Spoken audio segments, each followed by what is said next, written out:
Welcome to The Explainer. Today, we're headed to a classic English seaside resort. You know the kind, elegant, sunny, charming. But what if I told you that just beneath that perfect surface lies a history of shipwrecks, smuggling, and some truly shocking murders? Well, this is the story of Eastbourne. Right, so most people know Eastbourne as the sun trap of the south. And it is. It's got all that lovely Victorian charm, perfect for a seaside holiday. But the real story? Oh, it's one of these incredible contrasts. A tug of war between high society and some of the darkest crimes you can imagine. You know, a town doesn't get a grand title like the Empress of Watering Places by accident, does it? Nope. That was the result of one man's very specific, very aristocratic vision to build a kind of paradise right there on the English coast. And that man was the 7th Duke of Devonshire. Now, his whole goal was quality, not quantity. He wanted a resort for gentlemen, designed by gentlemen. Think about nearby Brighton, kind of chaotic, grew up all over the place. The Duke wanted the exact opposite for Eastbourne, a town of pure, planned elegance. Though this whole project really kicked off in the 1830s. Then bam, 1849, the railway from London opens up and things just explode. Over the next few decades, the Duke basically transformed what was just a bunch of little hamlets into this absolute masterclass in town planning. We're talking wide, tree-lined avenues, beautiful terraces, and get this, he actually forbade any shops on the seafront. He wanted to keep that exclusive residential feel. It's a rule that pretty much defines the town even today. Okay, so you've got this perfectly manicured town, but right next door, just beyond the last elegant building, lies a place of raw, untamed natural power, Beachy Head. It's Britain's highest chalk sea cliff, and this is where our story takes a much darker, much more dramatic turn.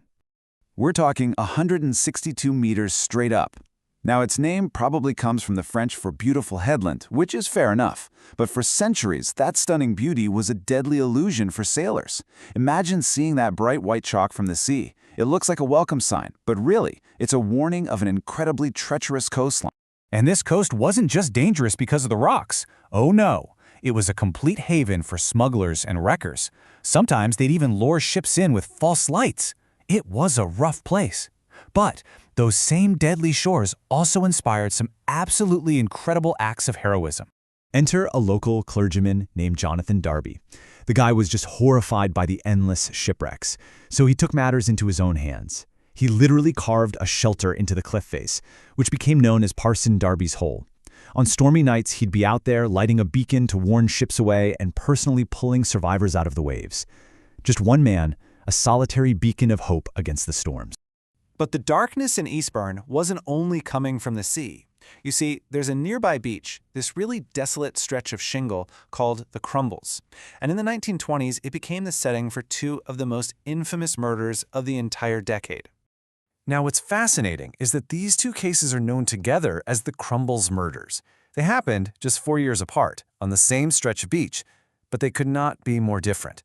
One was a brutal, spur-of-the-moment crime. The other was a cold, calculated act of pure greed. Let's start with 1920. 17-year-old Irene Munro on her very first holiday by herself.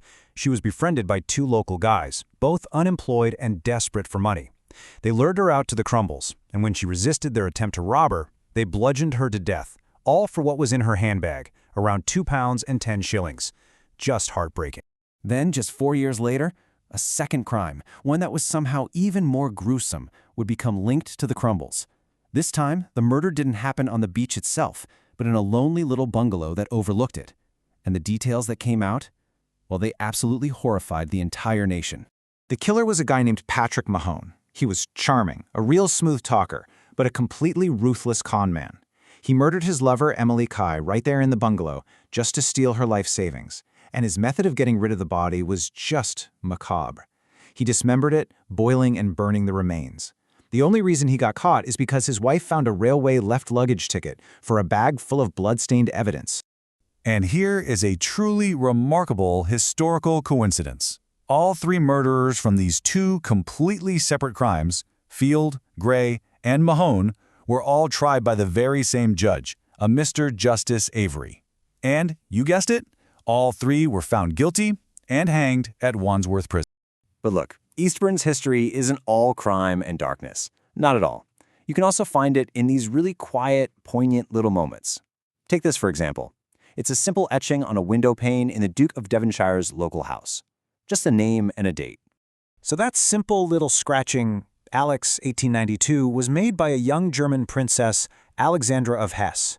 And when you think about it, it captures this fleeting moment of youthful innocence. Because just 2 years after she etched her name in that window, she would marry Tsar Nicholas II of Russia. Her life was about to become forever tied to the tragic fate of the Romanovs. It's like a haunting little echo of a world that was about to completely disappear. The town also became this incredible crucible for intellectual and artistic giants. There was this one prep school, St. Cyprian's, that educated a truly mind-boggling group of boys who would go on to basically shape 20th century culture. I mean, you've got the writer George Orwell and the famous photographer Cecil Beaton coming out of the same little school. And it seems this unique mix of refined elegance and wild nature was a magnet for all sorts of brilliant people. Darwin's bulldog, Thomas Huxley, lived out his final years here. Lewis Carroll vacationed in Eastbourne 19 times. The composer Claude Debussy actually finished his masterpiece, La Mer, while looking out at the English Channel from his hotel. And then there's Friedrich Engels, co-author of the Communist Manifesto, who chose to have his ashes scattered right off Beachy Head. What a list! But now, our story has to come full circle, right back to the man who started it all, the man who created modern Eastbourne. In 1891, the 7th Duke of Devonshire was out chopping down a tree at his estate when he suddenly became very ill. A local doctor was called to his side, a man by the name of John Bodkin Adams. Just 3 hours later, the Duke was dead. Now here's the twist. Decades later, that very same doctor, John Bodkin Adams, would be accused of being one of Britain's most prolific serial killers. The suspicion was that he'd murdered over 160 of his wealthy patients. Now, he was acquitted in a really controversial trial, but a very dark question still hangs in the air. Is it possible that the man who created this perfect, elegant resort fell victim to the exact same darkness that's always been lurking just beneath its sunny surface? It's an unresolved mystery, right at the very heart of Eastbourne's story.